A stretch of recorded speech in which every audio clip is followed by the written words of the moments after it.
How to fix Whataburger app not working. In order for you to fix this issue, first thing first, move into the App Store on your device. In the search bar, search for Whataburger. Move into this app.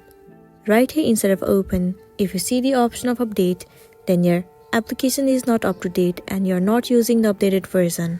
In this case, tap on update and update the app. Once you have got the updated version, now the next thing you want to try doing is head over to the settings on your device. Move into general and then head over to iPhone storage. In this page, you need to search for the application Whataburger and then move into it. Now click on offload app and then once again tap on upload app. It will clear the cache and the storage of the application. It should also fix the issue that you have been facing. If not, uninstall the application and then reinstall it. Most of the time, reinstalling the app has also fixed the issue, so you might be also good to go. That's the wrap for this video. If this video helped you, give it a like and check out our next tutorial. Thank you.